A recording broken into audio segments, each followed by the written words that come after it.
संसार में हर कोई चल रहा है,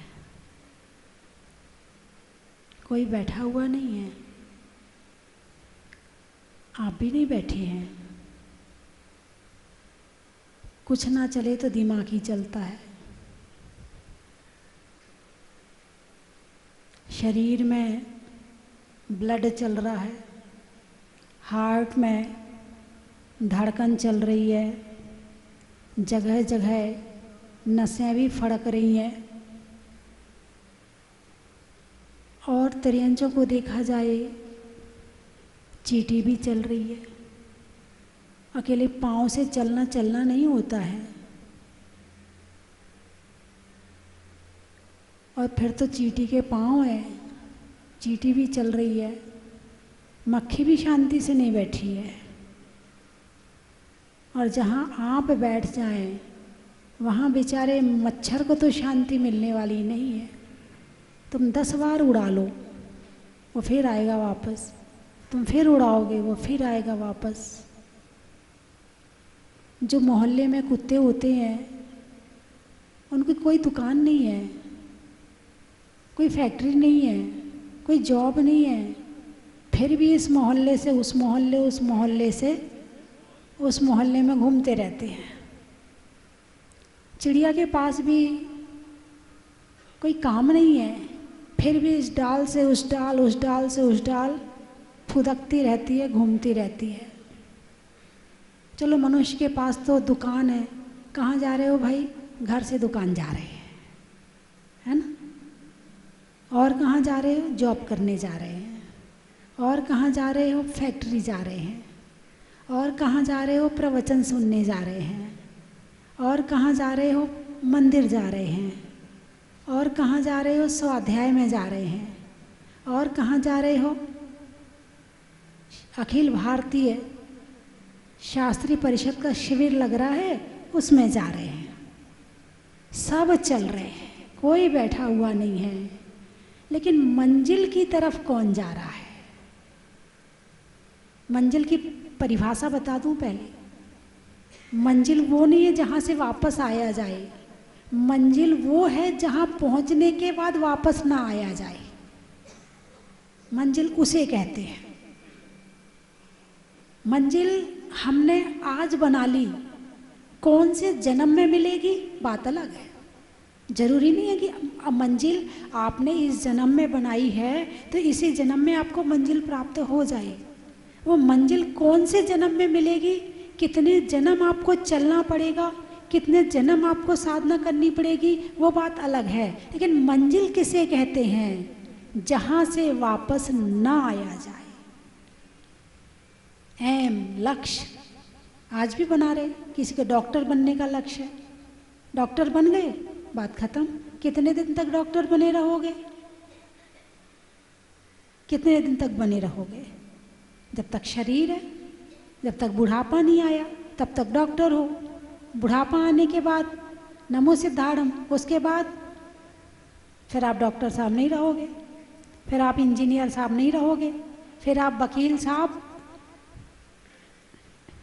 क्या बात है, वकील साहब के नाम से आपके चेहरे पर मुस्कुराहट क्यों आई? क्योंकि वकील साहब यहाँ बैठे हुए हैं और फेमस वकील साहब बैठे हुए हैं। हाँ, पदमपुरा से भी फेमस हैं। और ऐसा नहीं कि ये जयपुर में काम नहीं करते, जयपुर की अन्य संस्थाओं से भी जुड़े हैं। और उसके बाद जब से मैं आई हूँ, मुझे लगता है जयपुर में कोई दिन गया हो जिस दिन इनकी उपस्थिति ना रही हो। प्रतिदिन इनकी उपस्थिति रही। जिनके पास काम होता है ना, वही और काम करता है, और जिसके पास काम नहीं होता ना, वो काम ही नहीं करता है। वो बेचारा, गर्मी हो रही है, क्या कैसे जाएं प्रवचन सुनने के लिए? उसके पास गाड़ी खड़ी है, एसी गाड़ी खड़ी है, स्कूटर खड़ा है, सब कुछ है, लेकिन उसे गर्मी नज़र आ रही है। और जिसे काम करने की लगन होती है, उसे ना गर्मी दिखती है ना सर्दी दिखती है। और ऐसे गर्मी के मौसम में आप देखिए, हमारे बड़े विद्वानों ने जिन्होंने इससे को आयोजन करने का संकल्प लिया और आयोजन किया, सबको बुलाया, सबको, मतलब जिनके अंदर कुछ करने की लगन होती ना, वो बहुत कुछ कर सकता है। और जिसके अंदर नहीं होती ना, तो उसके घर में सब कुछ हो, वो फिर भी नहीं कर सकता है। तो ऐसी गर्मी में भी इतने विद्वान आएंगे, यहाँ पढ़ाई करेंगे, यहाँ सीखेंगे। कुछ ऐसे होंगे जो बाहर से आके भी सीख के चले जाएंगे, और कुछ ऐसे होंगे जो पड़ोस में भी बैठे होंगे। तो गर्मी हो रही, हम कैसे जाएं, दोपहर में धूप इतनी होती है। माता जी को भी इन्हीं दिनों शिविर लगाना था, इतनी गर्मी में। चतुर्मास में लगा लेती तो चले जाते, अब चतुर्मास आया तो अब बारिश हो रही है, अब कैसे जाएं हैं। माता जी को तो सर्दी में लगाना चाहिए, अब सर्दी आई, अब इतनी ठंड में कैसे जाएं। सूरज चांद छिपे निकले, ऋतु फिर कर आवे, और प्यारी आयु ऐसी बीते पता नहीं पावे। ये गर्मी सर्दी बरसात तो चलते रहेंगे, इसी के बीच में से समय निकाल के हमें अपना काम करना है। मेरा एक बहुत पहले से मन में विचार रहता था कि बहुत सारे विद्वान हों, खूब ज्ञान की चर्चा हो, सुबह से शाम तक केवल एक ही काम हो। मैं सरवार सिद्धि को याद करती रहती थी, वो दिन कब आएगा जब 24 घंटे ज्ञान की चर्चा होगी, खूब सारे विद्वान होंगे। वहाँ का सुख आपको नहीं पता उसमें कितना सुख मिलता है। सांसारिक प्राणी को तो खाने में सुख मिलता है, पहनने में सुख मिलता है, सजने संवरने में सुख मिलता है, लेकिन मुझसे पूछो कि ज्ञान में कितना सुख मिलता है, और विद्वान बताएंगे कि ज्ञान में कितना सुख मिलता है। और जो विद्वान अभी आ चुके हैं, आप इनको छोटा मत समझना, इनके दिमाग को पढ़ने वाला चाहिए। जिन्होंने प्रतिष्ठा ग्रंथ, अनुष्ठान ग्रंथ और भी कई ग्रंथों की रचना करी है, और भी अभी और आगे चल रहे हैं, कई कृतियों का इनका विमोचन होगा। आप पढ़ लो, यही बड़ी बात है। लिखने वाला कैसे लिखता है वो लिखने वाला ही जानता है कि लिखने वाला कैसे लिखता है, लेकिन जिस समय वो लिखता है ना, उस समय हजारों पाप वैसे ही कट जाते हैं। ऐसा लीन हो जाता है, ऐसा लीन हो जाता है कि संसार भूल जाता है लिखते समय। तो लिखना एक बहुत बड़ी साधना है, बहुत बड़ा तप है मेरे हिसाब से। तो स्वाध्याय में तप, स्वाध्याय तप में आता होगा हैं। अब वैसे भी आज मेरी पूर्ति आज हमारे भैया जी ने, पंडित जी ने कर दी है, तो मैं इतना ही बोल के समाप्त करूंगी। और कल से अपना ये कार्य शुरू हो रहा है। हम सब सौभाग्यशाली हैं कि ऐसे भीषण गर्मी में भी जिनवाणी का अमृत पान करने के लिए आए हुए हैं। दूसरा सौभाग्य है, पूज्य माता जी आपके नगर में हैं, जिनकी साधना, आराधना और उसके बाद साहित्य की साधना भी पूरे विद्वत जगत में चर्चा का विषय है।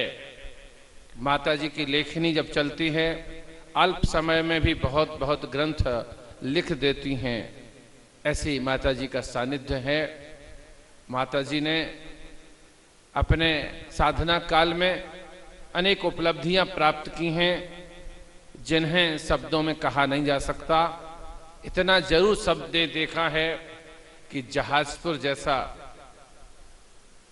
अतिशय क्षेत्र कहें, पुण्य स्थल कहें, या जो भी तीर्थ का नाम अपन दे सकते हैं, और वह मात्र माता जी की आराधना और साधना का सुफल है। क्योंकि जो मैं वहां से जुड़ा रहा शुरू से ही, कैसी परिस्थितियों में जिन बिंब वहां से प्रकट हुए, और मुझे तो तब आश्चर्य होता है कि इतने छोटे समय में ही वहां इतनी बड़ी संरचना होना, यह भी एक अपने आप में अतिशय है। और यह अतिशय माता जी की साधना और आराधना है। जिनने वहां के दर्शन नहीं किए वो अवश्य करें। वहां दर्शन करने से जहां परिणामों में विशुद्धि होती है, वहां अपने सभी संकट भी क्षय को प्राप्त हो जाते हैं।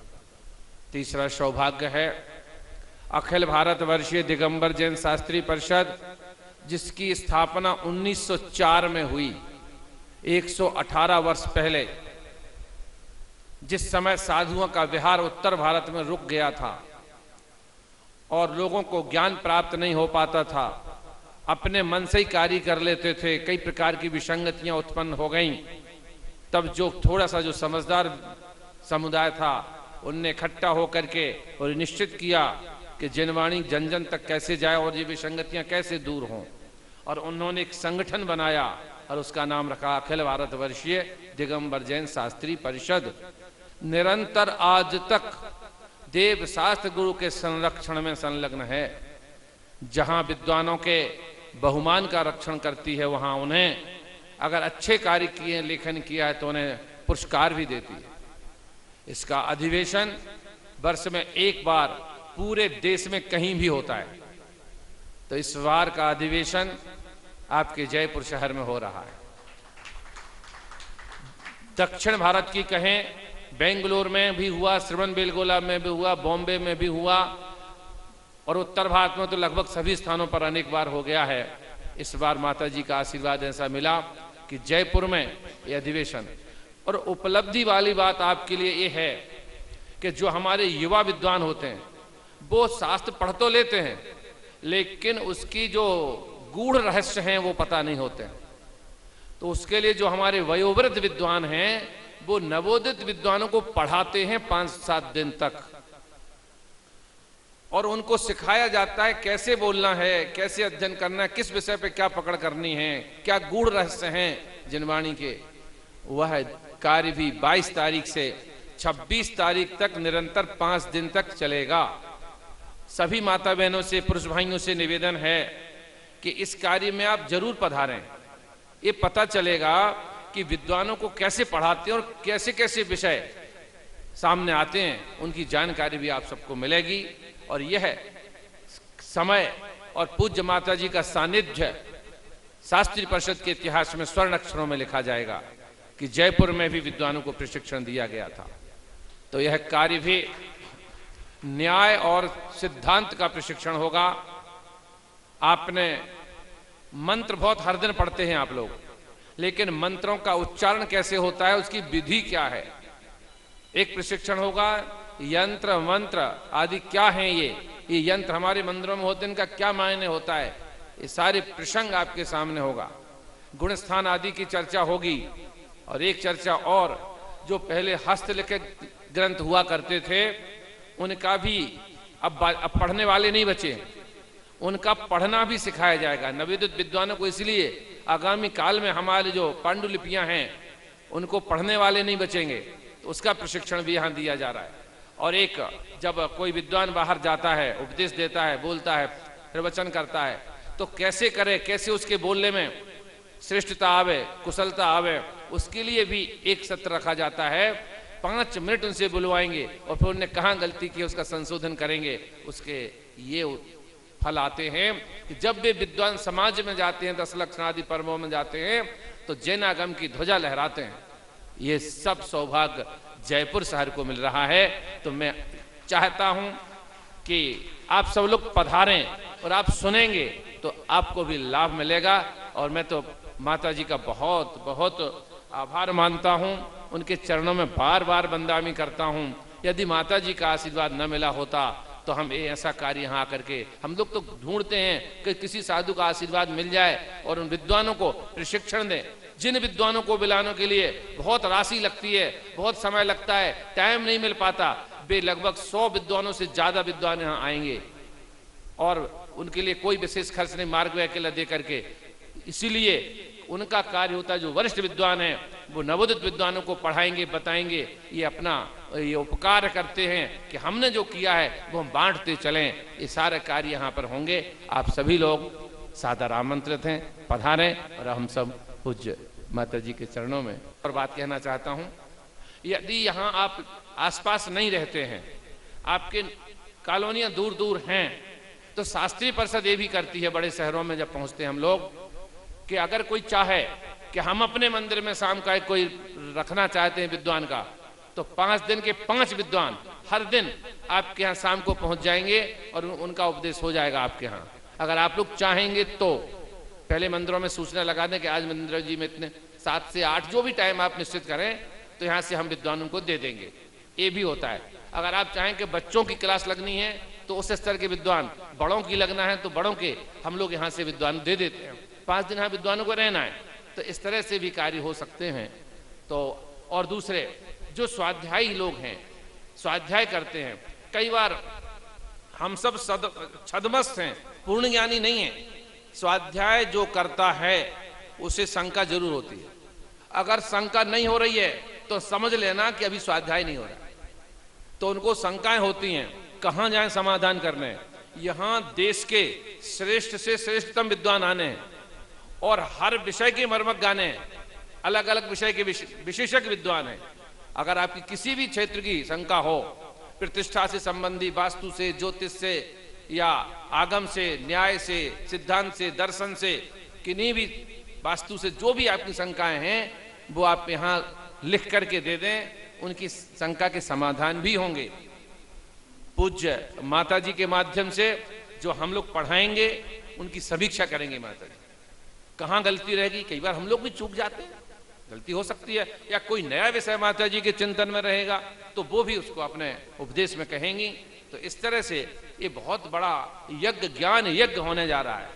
वैसे पंचकल्याणक वगैरह होते हैं तो लोग, बहुत भीड़ होती है, वहाँ देखने जाते हैं, वो भी एक अपने आप में बहुत अच्छी चीज है, वो भी सम्यक दर्शन उत्पत्ति का कारण है, जिन महिमा दर्शन।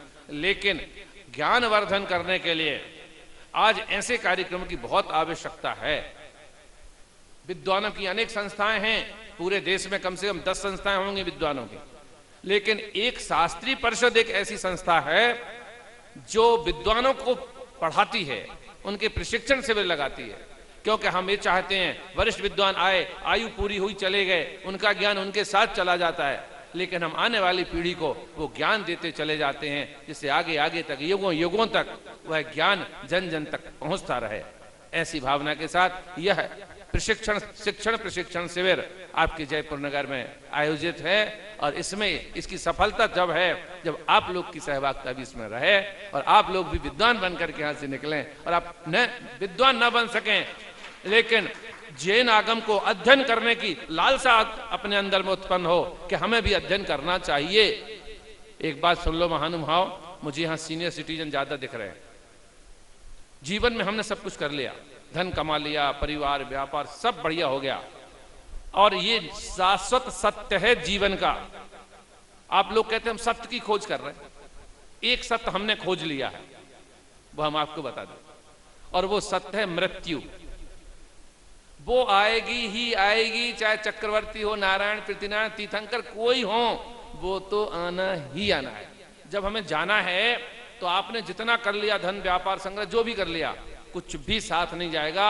अगर जाएगा तो ज्ञान जाएगा, और ज्ञान अगर हमने अर्जन कर लिया, अब जो हमने कर लिया वो कर लिया, उत्तराधिकारी कर रहे हैं, अब हम अपने लिए कुछ कर लें। जितना प्राप्त कर लोगे, आपने देखा होगा कई बार छोटा सा बच्चा बहुत ज्ञानवान होता है, कई बार एक कक्षा में 40 बच्चे पढ़ते हैं तो 10 आते हैं नंबर 1, 100 में से 100, 10 को 80 मिलते हैं और 5 को जो है 60-70 और कुछ फेल हो जाते हैं। ऐसा क्यों होता है? टीचर ने पूरा पढ़ाया, उन्होंने अपने पूर्व भव में जिन वाणी की आराधना नहीं की, आगम का ज्ञान का अपन ने अध्ययन नहीं किया। अगर किया है तो अगले भव में भी वो क्षय समय प्राप्त हो जाता है। ये युगों युगों तक चलता है, अगले भव तक चलता है। इसलिए इस भव की संपत्ति तो बहुत जोड़ ली, अब अगले भव के लिए ये नहीं कहना अब बुढ़ापा है अब कैसे होगा। जितना ग्रहण कर लोगे, 2 शब्द 4 शब्द जितना पढ़ लोगे, जितना सुन लोगे, एक और कहते हैं लोग समझ में नहीं आता। तो उसके लिए हमारे आचार्य ने एक बात कही है, आप भी समझ लें। आपको ये तो समझ में आता है कि हमें समझ में नहीं आ रहा, और अगर ये समझ में आ रहा है कि हमें समझ में नहीं आ रहा, ये बहुत बड़ी समझ है। और एक बात समझ लो, आपसे पूछ रहा हूं, जब आप कक्षा 1 या 2 में पढ़ते थे तब जो टीचर पढ़ाता था समझ में आता था? नहीं आता था। ये जोड़ना, घटाना, गुणा, भाग क्या होते हैं भाई, क्यों हमारे टीचर क्यों परेशान कर रहे हैं, हमें क्या काम आएंगे। लेकिन आज वर्तमान में जब हम वहां से पढ़ के निकले, जीवन में घटाना, जोड़ना, भाग, गुणा, इसके बिना कुछ भी नहीं है। ये हमें हर कदम चाहिए पढ़ते हैं। उस समय हमें पता नहीं चलता था क्या है, और आज उसके बिना जीवन नहीं है। इसी तरह जो आज जैन आगम समझ में नहीं आएगा, मत आने दो। क्या पता किस भाव में कहां हमें समझ में आ जाए, और आता है। जल्दी तो नहीं, एक बस आखिरी बात, एक आखिरी बात कह रहा हूं बस, माता जी से आज्ञा लेकर। आपने सुना होगा 7वें नरक में भी सम्यक दर्शन होता है, और सम्यक दर्शन के लिए 5 विशुद्धि लब्धियां चाहिए पड़ती हैं, उनमें एक देशना लब्धि होती है। अब 7वें नरक में देशना कहां से, कौन उपदेश देने आएगा? तो आचार्य कहते हैं जो तुमने पूर्व भाव में सुना है वो जाति स्मरण के माध्यम से स्मरण में आ जाता है, और वो उसको समझ करके और वह अपनी लब्धि पूर्ण करके सम्यक प्राप्त कर लेता है। ओम नमः। पूज्य गणनीयारिका स्वस्ति भूषण माता जी की जय। आप सभी और हम जैन धर्म के उस अलौकिक काल में हैं जिसे जैन धर्म का स्वर्णिम युग कहें तो अतिशयोक्ति नहीं होगी। पंचम काल में इससे श्रेष्ठ काल हमें नहीं मिल सकता। आचार्य जो विद्यासागर जी हैं, इधर वर्धमान सागर जी हैं, उधर विराग सागर जी, विश्व सागर जी, ज्ञान सागर जी, सब आचार्य परमेष्ठी विराजमान हैं। शताधिक क्या कहें, शताधिक आज पिछीधारी हमारे बीच में हैं। कहीं भी 50 किलोमीटर पहुंच जाओ कि न कि दर्शन हो जाएंगे। आज हमें कार्यक्रम करने की स्वतंत्रता है, आज हमें निर्माण की स्वतंत्रता है, हमें अपने सम्यक वर्धनी कार्यों को करने की स्वतंत्रता है, मां जिनवानी का आशीर्वाद भी है, और फिर भी हम अपने आप को जैनत्व के संस्कारों से अगर अपने आप को संस्कृत नहीं कर पाए तो इससे बड़ा दुर्भाग्य हमारा कुछ नहीं होगा। पूज्य स्वस्ति भूषण माता जी इतनी सरल, वात्सल्यमयी और सबके हृदय में स्थान बनाने वाले, कहीं कोई किसी प्रकार का दुराव छुपाव नहीं है, जो है सब कुछ खुली किताब है।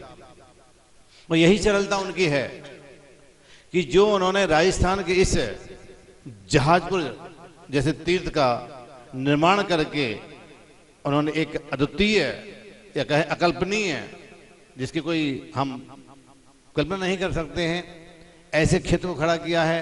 ऐसे भगवान मुनीश्वरनाथ भगवान जिनके माध्यम से आज संपूर्ण विश्व जैन धर्म से परिचित हो रहा है।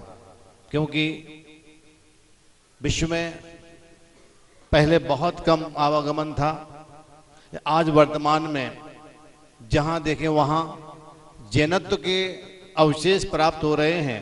चाहे कुतुब मीनार कहें तो, कहीं मिलने कहें तो, चाहे पद्मनाभ कहें तो, केदारनाथ बद्रीनाथ कहीं भी कहें, जहां भी हैं, कंबोडिया ले लें तो, पाकिस्तान ले लें तो, चाइना ले लें, सब जगह, और एक दो नहीं हजारों की संख्या में। और सबरीमाला जो अभी चल रहा है प्रकरण तमिलनाडु का, तो ऐसे ही राजस्थान तो ना जाने कितने भगवान अभी छिपे पड़े हैं और कितने भगवान उजागर हो चुके हैं। राजस्थान तो ऐसी भूमि रही है जहां भामाशाह जैसे दानवीर हुए हैं, आज भी इस राजस्थान की भूमि में न जाने कितने क्षेत्र बने, अधिकांश क्षेत्र जो प्रकट हुए हैं वो राजस्थान की भूमि में प्रकट हुए हैं। इसलिए यह तो पूजनीय है ही। और माता जी ने यहाँ आकर के ये जो प्रेरणा दी है महिला वर्ग के लिए, विशेष रूप से महिलाओं जो जागृति पैदा की है, उनके जीवन स्वाभिमान पैदा किया है, महिलाओं के जीवन सोच पैदा की है, जिसके कारण से आज हमारे इस काल में अनुष्ठान में किसी भी कार्य में संलग्नता देखने को मिलती है। तो मैं चाहता हूं कि जयपुर में हम लोगों को सौभाग्य मिला है 118 वर्ष प्राचीन अखिल भारतवर्षीय दिगंबरजन शास्त्री परिषद, जो इतने लंबे समय से जैन धर्म का संरक्षण करती आ रही है, जैन संस्कृति एवं जैन साहित्य, इसमें होने वाले विकारों को दूर करने के लिए, इसमें होने वाली स्खलन के लिए सतत प्रयास कर रही है। आज आप और हम मिलकर के पूज्य माता जी के चरण सानिध्य में जैनत्व के संस्कारों का संग्रहण करना है। मैं चाहता हूं, आज वर्तमान में क्रियाकांड बढ़ गया है। आप जानते हैं कपड़े में साबुन लगाते हैं ना, बहनें साबुन लगाती है ना, और साबुन निकालती भी है, लगाते भी और निकालते भी है। साबुन लगाए बिना साफ नहीं होगा और साबुन निकाले बिना भी साफ नहीं होगा। इसीलिए बिना क्रियाकांड कुछ नहीं होगा और क्रियाकांड से कुछ नहीं होगा। अगर क्रियाकांड करोगे कुछ नहीं मिलने वाला। और क्रियाकर्म नहीं करोगे तो भी कुछ नहीं मिलने वाला नहीं है।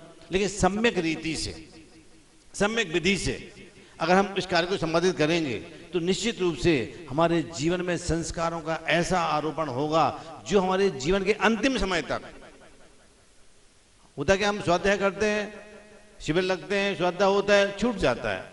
जैसे बच्चे पढ़ते हैं ना, 5वीं कक्षा पास हो गई, 6वीं में आ गया, 5वीं भूल गया, वो 6वीं पहुंच गया, 7वीं पहुंच गया, 6वीं भूल गया, 10वीं पहुंच गया, 9वीं भूल गया।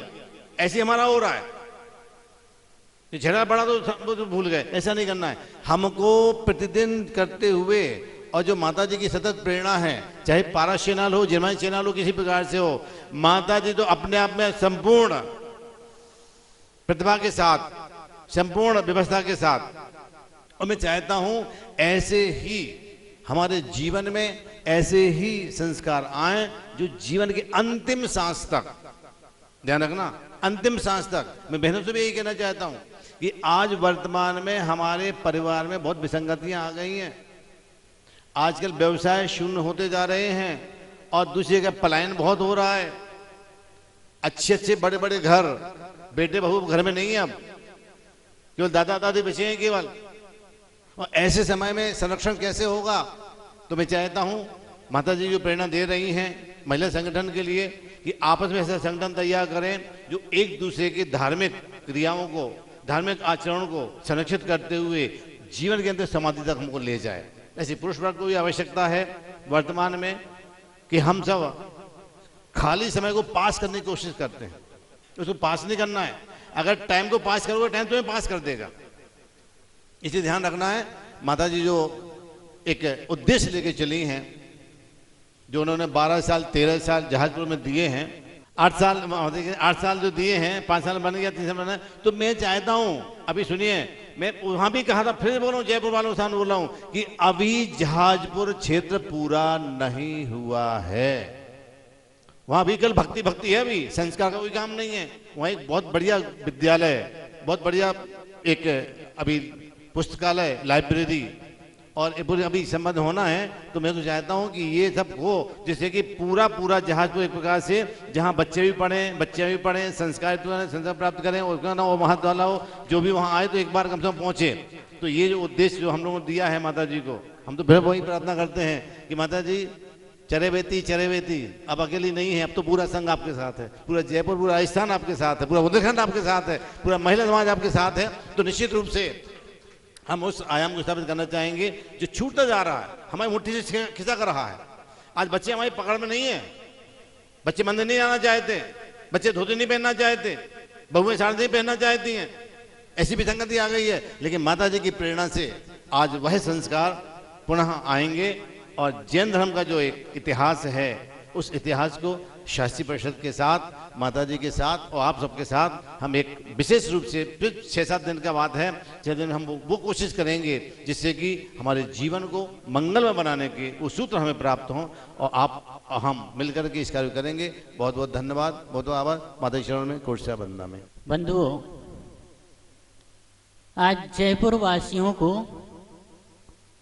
बहुत बड़ा सौभाग्य मिल रहा है, और वो किस कारण से मिल रहा है? वो माता जी के कारण से मिल रहा है। अभी सुबह हमारे जय भैया और विनोद जी, जो कि शास्त्री परिषद के महामंत्री आदि हैं, पदाधिकारी हैं, और यही लोग सब शास्त्री परिषद को चला रहे हैं। यहाँ पर शास्त्री परिषद के अध्यक्ष साहब भी, डॉक्टर सियांशी भी आ चुके हैं, परंतु यहाँ नहीं आए हैं। तो मैं ये कहना चाहता था कि जिस तरह से जयपुर का और जयपुर की समाज का, क्योंकि यहाँ की समाज का एक नाम है पूरे विश्व में, भारत में ही नहीं पूरे विश्व में यहाँ की समाज का नाम है, क्योंकि यहाँ की समाज ने ऐसे कीर्तिमान स्थापित किए हैं कि जिनकी कोई तोड़ नहीं है। जैसी समाज यहाँ की है, ऐसे ही यहाँ माता जी आपके बीच में पधारी और एक जोड़ बन गया, और वो जब गठजोड़ बन जाता है तो उसका एक प्रभाव पूरे विश्व पर पड़ता है। तो आज यहाँ माता जी के जो प्रवास हो रहा है, इसकी प्रभावना पूरे भारतवर्ष में हो रही है। और यहाँ पर जो कार्यक्रम हो रहे हैं, एक से एक कार्यक्रम हो रहे हैं, वो एक इतिहास बना रहे हैं जयपुर का। और उसी संदर्भ में यह शास्त्री परिषद का जो यहाँ पर शिविर लग रहा है, इसमें अभी 100-125 व्यक्तियों के यहाँ पर विद्वानों के जो वरिष्ठ जो विद्वान दशलक्षण पर्व में जाते हैं, प्रतिष्ठाएं करवाते हैं, विधान करवाते हैं पूरे भारतवर्ष में, वो यहाँ पर आ रहे हैं और वो यहाँ पर इनके लिए प्रशिक्षण यहाँ पर दिया जाएगा। तो ऐसा सौभाग्य आपके लिए मिला है, क्योंकि अभी चर्चा हो रही थी कि बहुत सारी जगह से आया था कि ये अधिवेशन और इस शिविर हमारे यहाँ लगवा दो, परंतु शास्त्री परिषद के लोगों ने कहा कि नहीं, हम ऐसी जगह लगाएंगे शिविर कि जिनको ना पंथ हो, ना कोई विवाद हो, ना अच्छी चर्या हो, ऐसी जगह पर हम लोग लगाते हैं। तो हमारे लिए जो माता जी मिली कि स्वस्ति भूषण माता जी के सानिध्य में हमें लगाना है, और सब जगह उन्होंने मना कर दिया। तो ऐसी माता जी जहाँ पर कि ना कोई पंथ की बात करती हैं, ना कोई संत की बात करती हैं, ना कोई लड़ाई झगड़े की बात करती हैं, ना कोई इस तरह का वो बात नहीं रहती कि जिससे हमारे जैन धर्म की अप्रभाव ना हो। तो ऐसी माता जी आपको मिली हैं, बड़ा सौभाग्य है। और जो लोग यहाँ पर लाए हैं माता जी को, उनका भी सौभाग्य है। और हमारे बाड़ा के अपने पदमपुरा की कमेटी तो यानी वो कहते हैं कि जिस तरह से जहाजपुर की मूर्ति, वो जहाजपुर में जिस तरह से अतिशय है, उसी तरह से पदमपुरा में भी अतिशय है। तो पदमपुरा के जो अतिशय है, वो जहाजपुर की अतिशयकारी माता जी को यहाँ पर खींच करके लाए, और 2 महीने का 1 महीने जो भी प्रवास रहा, उसके बाद में पूरे यहाँ पर बहुत अच्छी प्रभावना यहाँ पर हो रही है। क्योंकि जयपुर वालों को यहाँ मालूम नहीं चलता, हम तो बाहर के कान लगाए हुए में ना ये खबर छपवा दो अखबार में, पोस्टर लगवा दो बाजार में, जो कोई देखेगा जयपुर बाज। हमारे बीच में भारत भूषण साहब जी भी आमंत्रित हैं, वो आ जाए। और दीपक जी, पदम जी बिलाला साहब को भी मैं आमंत्रित करना चाहता हूँ, और शिखर चंद जी साहब कासलीवाल को भी आमंत्रित करना चाहता हूँ। ओम प्रातः स्मरणीय परम पास स्वस्ति भूषण माता जी, जिनके चरणान्विन की पूजा अर्घम निर्वपामिति स्वाहा। आनंद की अनुभूति हुई है, ऐसा लगा है जैसे जीवन हमें आज ही के दिन के लिए मिला था ये मानव योनि में, ताकि हम यहाँ आए और अतिशयकारी मुनि सुब्रतनाथ भगवान का अभिषेक कर सके। यह जो सौभाग्य हमें प्राप्त हुआ है, इसकी हम अनुमोदना जीवन भर करेंगे। भगवान के दर्शन करके मन दगदग हो गया, बहुत अच्छा लगा, यहाँ शांति धारा करके बहुत अच्छा लगा, बहुत अच्छा लगा।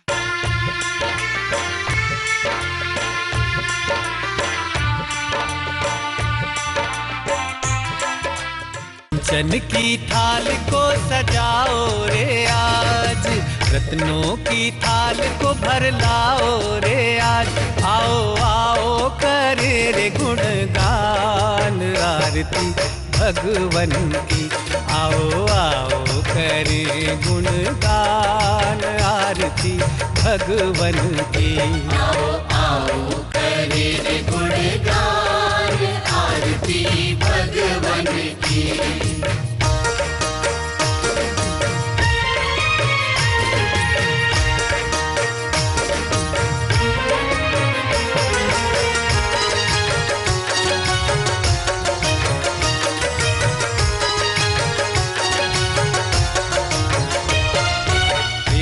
सुमित्र के राज दुलारे, माँ पद्मा जी के नैनों के तारे। पिता सुमित्र के राज दुलारे, माँ पद्मा जी के नैनों के तारे। राजगृही में जन्म लियो आ। परम विदुषी लेखिका गणिनी आरिका रत्न श्री 105 स्वस्ति भूषण माता जी, जिन्होंने मात्र 20 वर्ष में 100 से भी अधिक किताबें लिखकर जैन समाज को अनूठा योगदान दिया है। बड़े बड़े विधान जैसे कल्पद्रुम महामंडल विधान, सिद्ध चक्र महामंडल विधान, इंद्रध्वज महामंडल विधान, एवं विशेष जनपद, पूजांजलि आदि महत्वपूर्ण साहित्य बहुत ही सरल व सुबोध शैली में लिखे हैं, जिसमें गद्य एवं पद्य साहित्य भी समाहित है। इन महान साहित्यों को पढ़कर आप भी अपने ज्ञान का विकास कर सकते हैं। साहित्य प्राप्त करने हेतु आज ही संपर्क करें। संपर्क सूत्र 7906062500 98683 45768।